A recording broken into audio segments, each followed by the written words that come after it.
Cinema ಮೂಲಕ ಬಣ್ಣದ ಜಗತ್ತಿನ ನಂಟು ಬೆಳೆಸಿಕೊಂಡಿರುವ ಈಕೆ ಗುರುತಿಸಿಕೊಂಡಿದ್ದು ಕಿರುತೆರೆಯಲ್ಲಿ.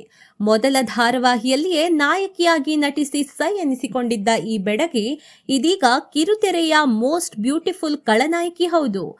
ಅಂದಹಾಗೆ ನಾವು ಮಾತನಾಡ್ತಾ ಇರೋದು ಕಾವ್ಯಶಾಸ್ತ್ರಿ ಬಗ್ಗೆ.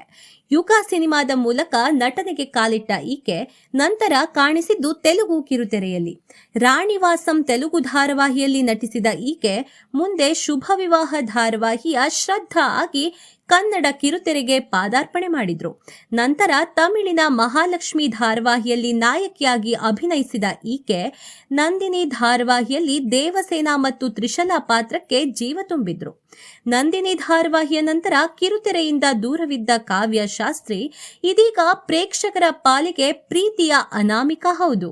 ಜಾನಕಿ ಸಂಸಾರ ಧಾರಾವಾಹಿಯಲ್ಲಿ ಖಳನಾಯಕಿ ಅನಾಮಿಕಳಾಗಿ ನಟಿಸುತ್ತಿರುವ ಈಕೆ ಇದೇ ಮೊದಲ ಬಾರಿಗೆ ವಿಲನ್ ಪಾತ್ರದ ಮೂಲಕ ಕಿರುತೆರೆಯಲ್ಲಿ ಅಬ್ಬರಿಸುತ್ತಿದ್ದಾರೆ. ನಾಯಕಿಯಾಗಿ ಕಾವ್ಯಶಾಸ್ತ್ರಿಯವರನ್ನ ಮೆಚ್ಚಿಕೊಂಡಿದ್ದ ಕಿರುತೆರೆ ವೀಕ್ಷಕರು ಇದೀಗ ಈಕೆಯ ಹೊಸ ಅವತಾರಕ್ಕೂ ಫಿದಾ ಆಗಿದ್ದಾರೆ ಅಂದ್ರೆ ತಪ್ಪೇನಿಲ್ಲ.